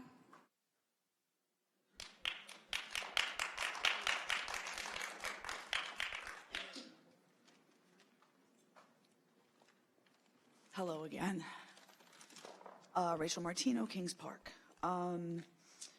First off, I would like to say that Romy is doing a wonderful job with Lester, and since Thunder got adopted recently, I sponsored Thunder's page along with Diana Rubin, and now we've taken over, excuse me, for Lester. So now, for free, we are promoting Lester and all the wonderful things he's doing with Romy. So I also wanted to say that my big thing that I'm here today speaking about is when Councilman D'Esposito said at the last meeting that part of the reason he was interested in having Diane Madden with this promotional contract thing, he stated that she was here at every single meeting and she's always speaking. And that punched me in the gut, because I've been saying the same thing for about 2 years. If she's the only voice that's speaking, she's the only voice that's going to be heard. So I really commend my Team Purple that I'm part of for speaking out on our truths and what we see, because like Romy just said, we're there every day. We talk to shelter staff every day. We're reaching out to board members. Unfortunately, they're not here, but that's the whole point to this. We all want to be here. I pray to God that every single meeting you will see at least 2 purple people. It's important that the other side is heard as well. And it's not a perfect place. There are things that need to change, and we've discussed some of this with you guys before. One of the things that I would like to talk about or ask you is like sanitation, right? You have drivers for big equipment. There's certain things that need to be, right, to have CDL licenses and stuff like that. It depends on the title. There are certain either civil service requirements or other requirements for the job, yes. Right.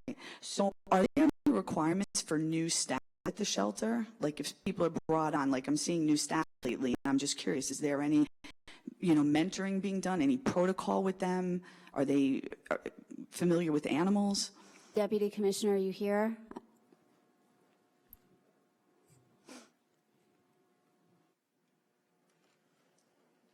Good afternoon, Supervisor, Council members. Andrew Mastromarino, Deputy Commissioner DGS. That would depend on what position would be filled. If it's a kennel cleaner, laborer type, the qualifications wouldn't be as such as would be for behaviorist. So it would be depending on the job is what I'm getting at. So as volunteers, how do we know who to go to when there's new staff in and we have like a staff in and out dog? And, If you have any issue and that you wouldn't like to speak with anyone at the shelter with or the director, after the meeting, I can give you my number. You can contact me directly. Yeah, because I'm just saying that, if you're going to hire people to drive big equipment and they need to be, certified or specialized and trained, then I would like to hope that in the future we could do that for some of the new part-time kennel staff as well. Absolutely. Yeah. I agree, Ms. Martino. We should make sure that we have qualified people working there. Yeah, because and it doesn't mean that they can't become qualified, I personally had an issue with my buddy dog JJ where at the time he wasn't really qualified, and poor JJ did something because the qualification wasn't there, and the dog was the one that was punished. So, to keep our dogs safe and the cats too, we really need to make sure that the staff is properly trained, which doesn't mean to say that Christy Fanti, I agree with everything that everybody has said about her. She's been amazing. She has helped several, myself and 2 other. Thank you. With JJ though, so he's now got a future. Thank you. And you can speak to Mr. Lacaruba over there. He will be helping with oversee the animal shelter and any other concerns you have. We all see you. Thank you. Thank you. Thomas Sheridan.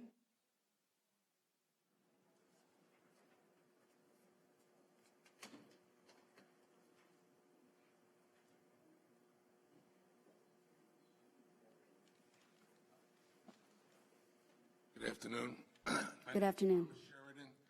I actually live in Babylon, and I work in Islip for the Islip Town Shelter. I volunteer there, and the dog I have is from the town of Hempstead Shelter.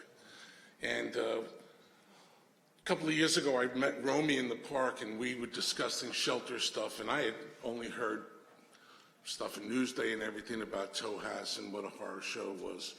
Then I got to know Romy. I got to know some other volunteers. And about a little over a year ago, I lost both my dogs. And Romy convinced me to adopt Spartacus. And Spartacus had been brought into the shelter when he was 6 for idiopathic epilepsy, chronic diarrhea, and just being a tough dog to be around. The volunteers there at the shelter, they formed a whole team around him, all right? And they made sure that he got the medicine he needed and the training he needed. He got adopted. The woman who adopted him ended up having a stroke. The team, Spartacus, went over to her house and took shifts, taking care of the dog, medicating him, feeding him, getting him out. After a few months, it became overwhelming. He was returned to the shelter. He wasn't doing very well. I met Romy again in a fundraiser and drunkenly agreed to take care of Spartacus. Last November, I took him as a foster, and that's when my real experience with the town of Hempstead shelter started. I can just tell you this, that everything was so positive. The employers, the shelter director, I think his name is Pastor, guys like Mike Whalen who worked there, and volunteers like Romy. I took the dog as a foster because I wasn't really ready for a dog yet, but I knew he had to have a place. After a month, I was hooked. I should have known anyway. They followed up, I mean, baskets of toys. I mean, getting stuff on Facebook from people I never knew before. This is the kind of volunteers you have there. You have like 100 volunteers and like 125 cages. Where I have 15 volunteers and 75 cages.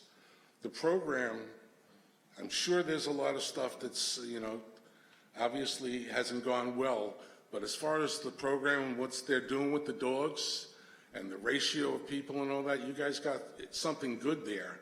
And these people, as a volunteer group, I can tell you, being from another place, another planet here, they're really good, and they know their stuff, and I just want to come here and just give them a heads up. Thank you so much, Mr. Sheridan. Thank you. Stuart Kroll.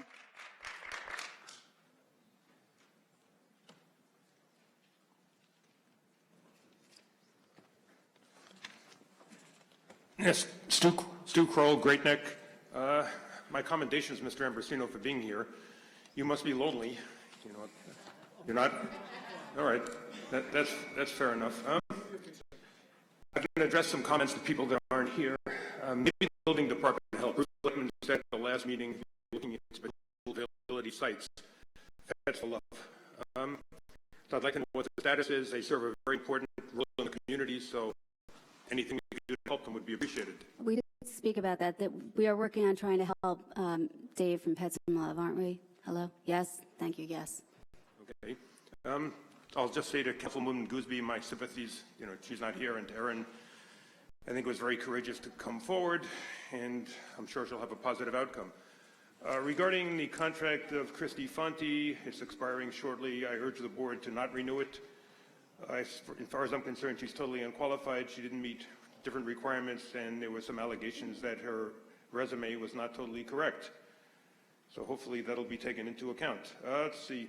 I have to say something about what's said about the last meeting about Diane Madden as well. Some of the allegations were just horrible. I mean, there are allegations that she sold dogs and had them euthanized, and to tell you the truth, they're so patently false and stupid that they really don't even deserve a rebuttal. History teaches us a great deal, not the least of which is that there's great resistance to change. The most disturbing part of the meeting to me was that at least 2 rescue groups got up here and said they would not work with the town shelter if Diane was involved with it. This is not about Diane, it's not about the groups, it's not about the shelter, it's supposed to be about the animals. I mean, I would work with the devil if that's what it took to help the animals, and apparently these people don't feel the same way, which is very disturbing to me. Regarding shelter management, I recently met with 2 of your representatives over at the town shelter to make recommendations, and I'll say that they were very nice and tried to be helpful. One recommendation I made was removing the huge bank of cages they had in one of the cat rooms. I can tell you that dealing with these shelters that I deal with, all about cats, Cove Rescue, all the cats are free roaming. So I recommended that these bank of cages be removed. It's very hard to adopt animals that way. They're going to be behavioral issues, health issues. Apparently they didn't want to deal with it, and weeks later, the cages are still there, and this is a management issue. They need to find a place to take those banks of cages, from. So, it's a matter of caring enough to do it. The volunteers, I'm sure, do a good job. This is a matter of management. They need to find a place for that. Okay, you've got a building department right outside that room. They could expand it outward. I don't see any reason why that can't be done. The last point I will bring up is, after all this time, and this has gone on for longer than I can remember, it probably be going on 8 years from now, our friend Mike Pastore is still there. Apparently he wanted to be removed, and it was just a matter of finding him another job with comparable union protections. So after all this time, I don't know if it's you, I don't know if it's the board or some combination thereof, but why is he still there? He doesn't want to be there, so why is he there? Do I get an answer? I raised the issue with the board and got no response. All I can say is somebody's got to be responsible for it at this point. I mean, the problem is not the volunteers. The problem is the management over there needs to be changed, and then I'm sure we can have a terrific shelter. Okay, Thank you, Mr. Kroll. Pearl Jacobs.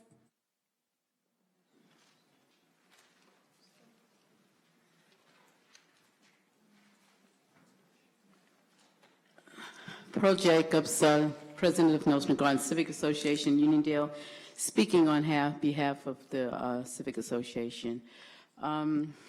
Regarding the proposed audit for the Buildings Department, I want to start by saying that there exists a myriad of reasons to audit the Building Department.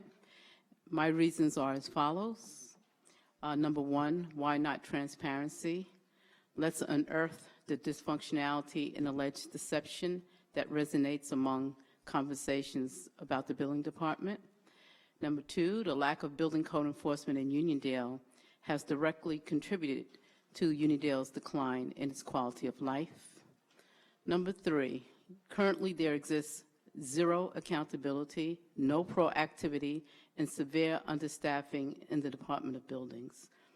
One code enforcement officer for Uniondale is inexcusable, especially when the lack of building code enforcement is responsible for sustained quality of life deterioration in Uniondale. Uniondale has hundreds of pending and unresolved code violations. Number five, an audit is urgently needed to improve a broken and mismanaged building department. And finally, I urge the entire board to support the proposed audit of the building department. If this proposal resolution is voted down, it would send a clear and concise message to the town's underserved communities, and that includes Uniondale, that the town just doesn't care and has no desire to invoke positive change. Thank you. Can I just respond to that once? Yes, you may. Two things. First, those are your opinions. Those are my opinions. And those are also, sir, those are the opinions of my residents in Uniondale. I have the largest civic association in Uniondale, and these are the things that are spoken about. These are the points. Opinions you're entitled to. Yes, I am. His opinions. And secondly, lifelong Democrat Senior Councilwoman Dorothy Gooseby has been very responsive to the people in her community. So to the extent your opinions reflect negatively on her, I do have to defend Senior Councilwoman Gooseby. I've always found her as a co-worker to be incredibly responsive to complaints in her district.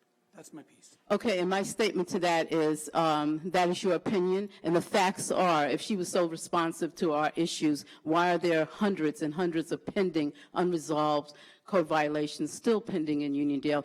And the lack of code enforcement in Uniondale has definitely contributed to the sustained quality of life deterioration in Uniondale, and that is a fact. That's not an opinion. That's a fact. Both opinions, but thank you for your That's a fact. And Ms. thank Jacobs, you. Thank you. I'm sorry to interrupt. Yes. I would just like to say that we look at this audit as a positive thing that could just help our building. It's not to cast blame or dispersions towards anyone. It's just to bring some positive change and find efficiencies and more productivity in our building department. That's why I said at the end that, invoke positive change. This would definitely result in that. We need to do something. We just can't let it continue the way it is. Thank you. Thank you.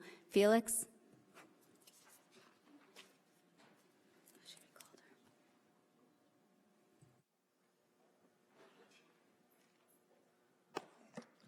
Felix Procacci, 1165 Barn Street, Franklin Square. I spoke recently, I think a couple of meetings ago, about the Franklin Square Bulletin and the possible conflicts of interest between the owner and this, the fact that he works here. Recently, December 27th, there's a picture of Councilman D'Esposito lighting a menorah in Valley Stream in the Franklin Square Bulletin. I'm not sure how that is related to Franklin Square, because I'm sure Valley Stream has its own newspaper. And once again, same criticism of receiver of taxes, Don Clevin. I'm sure I would be, cited if I gave such a inaccurate statement. Again, he mentions the person whose taxes are estimated to go up by a whopping $5,000, but fails to mention that his house was only assessed for $189,000 and is now being assessed over $500,000, and where can you ever get a house in Western Nassau for $189,000? The land, my land is assessed well over $200,000, just the land without a house. So, you know, it's fake news, and it's very biased news. And there is clauses in ethics law that says that, you know, employees who do business with the town, and I think I sent this to you, and it desperately needed that, because I can see this board's going to do nothing, that residents, I asked you a year ago, almost today, that you give residents the option of asking for advisory opinions, because I don't believe this board's ever going to do it, and that would be the cleanest way, you know, to resolve a lot of these issues, and then would make the results public.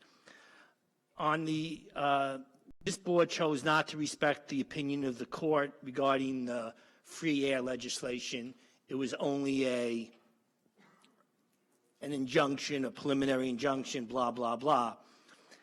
Now we have a summary judgment by the judge saying that you failed to give any facts to argue in a court of law, and summary judgment means he didn't even feel that your case was qualified to go to court, and now we're going to be wasting a lot of money on an appeal. And I have one question regarding that, is I saw you on the news saying that the Army Corps of Engineers is going to be evaluating the property. Why didn't Cameron Engineering do that when we spent $114,000? I believe the Army Corps project is an independent project, but I can confirm that for you. It's not a project that we're sponsoring. Okay, but once again, if there was any issues with soil samples, compression, that the inability to build houses, we spent $114,000 on Cameron Engineering, and if they would have came back and said there was that ground couldn't hold houses, you know, it's just we're wasting a lot of money on a issue that has been dismissed by the courts, and I think we should respect the court's decision. Thank you, Mr. Procacci. Melissa Jaffe, I think she already spoke. Melissa Jaffe? Okay. Okay, that concludes the board meeting. I don't have a slip for you.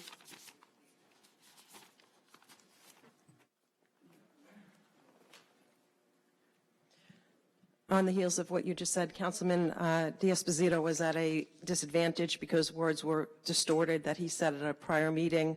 There have been many staff, many good volunteers who have come here and shared with the board their concerns about being discriminated against, about being targeted, about animal suffering. So I'm the most threatening, obviously, because they know that I know what's going on inside that animal shelter, and that's their greatest fear. And the biggest division is standards, expectations and standards in quality of care of animals. They managed to make it about themselves. This is not about volunteers. I was the one that got the program implemented, and I have to tell you from 3 different officials, I've kind of been hinted in my ear that the town may do away with the program. I'll be the last to fight that issue. This program needs to be completely revamped. It needs to be Every volunteer needs to be held to a code of conduct. They shouldn't be doing union employees' work. And that is something that I fully supported with the union when I was settling my lawsuit. There is no plan to get rid of a volunteer program. Right. Well, you can't, you sit there like a victim, like you're so helpless, and yet you're going to turn around and act like you're protecting everybody. We voted you in to protect the animals. As far as my comments for today, you talk about people that have been victimized and targeted and tormented and thrown out of the shelter. Speak to Dolores Stormer, who just won her arbitration. Maybe you should read that, Laura. Maybe you should take a look at the federal lawsuits, and you'll get to the bottom line and underlying issues that are going on in that animal shelter. And they have nothing to do with volunteers, other than some of them that have been favored and given privileges. Because there are many volunteers that are not here today. There's many staff members that are not here today that know what's going on. Absolutely, there are good things going on, but they know what the problem is. The problem is management. And for you to sit there and act so helpless that you sent one email to the board and you're done is wrong. And it's against everything you stood for during your campaign. As far as your executive staff reaching out to me, stop. I'm not going to name him, but stop. You can't even run a cohesive board. How am I going to come in and work with your executive staff to try to fix this when you can't even work with a board. As far as hiring, it's your responsibility, not the board's. It's your responsibility. 4 votes, 4 votes. But it's your responsibility and influence over who is chosen for some very important positions that are coming up at that animal shelter. That's under you. You can't sit here your whole term and blame everybody else and victimize yourself. 4 votes. I think you should find Mr. Michael Alaco, who did an investigation on the animal shelter and seems to have disappeared from all of these people that are not in the opinion of the people that come here and defend what's going on there. Thank you for your comments. Everybody have a nice day.